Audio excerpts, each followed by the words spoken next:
म्हणजे नकली मराठी प्रेमाचा भाजपचा मुखवटा त्यांनीच टाराटारा फाडला ना।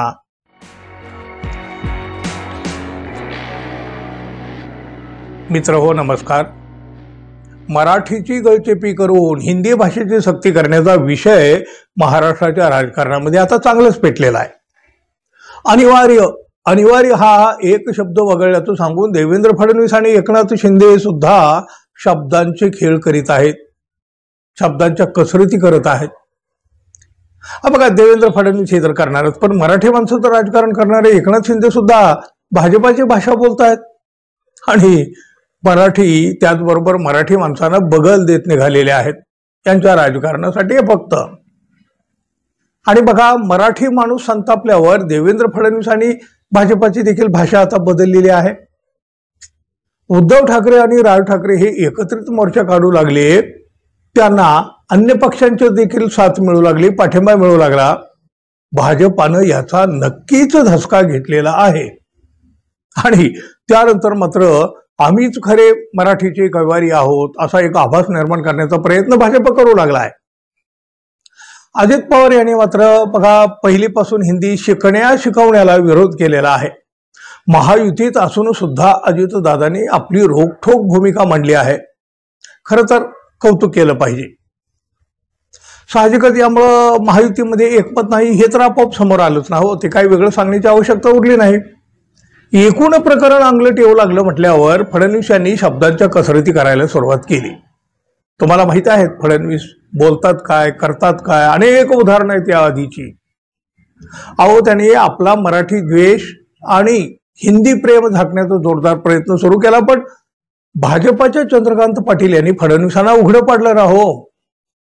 त्यातूनच भाजपाचे मनसुबे आणि लपवलेला चेहरा या दोन्हीचाही पर्दाफाश झाला। बघा काय म्हणताय चंद्रकांत पाटील, देशामध्ये 55% लोकसंख्या हिंदी भाषिक आहे।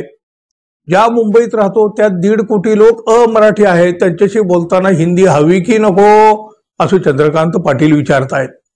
म्हणजे नकली मराठी प्रेमाचा भाजपचा मुखवटा त्यांनीच टाराटारा फाडला ना। मुंबईमध्ये 1.5 कोटी लोक मराठी आहेत हे त्यांना दिसलं, पण मूळ मुंबई ही मराठीची आहे याचा मात्र त्यांना विसर पडला। 1.5 कोटी अमराठी लोकांसाठी मराठी माणसांनी हिंदीत बोलायचं आणि त्यासाठी हिंदी शिकायची मराठी माणसांनी।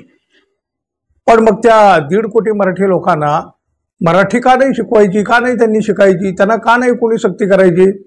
अहो, त्यांना इथं राहायची तर इथली भाषा त्यांना यायला नको, शिकावीच लागेल त्यांना भाषा। खरं तर सरकारनं ही सक्तीही करायला हवी होती, पण उलटच घडतंय।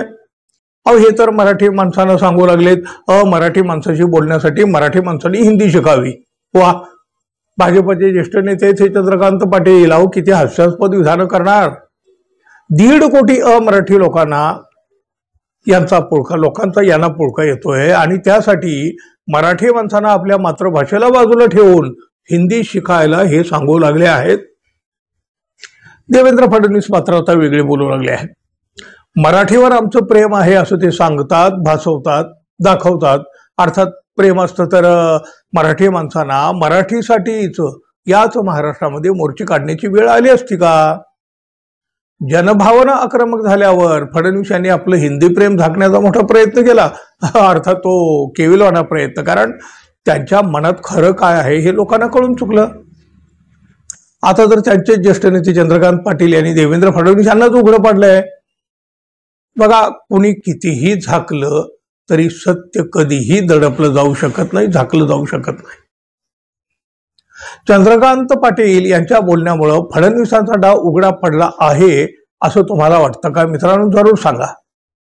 आणि आपण अजूनही आपल्या चॅनलला सबस्क्राईब करायचं राहून गेलं असेल आपल्याकडून तर कृपया सबस्क्राईब करावं ही अपेक्षा आहे। धन्यवाद, पुन्हा भेटू, तोपर्यंत नमस्कार।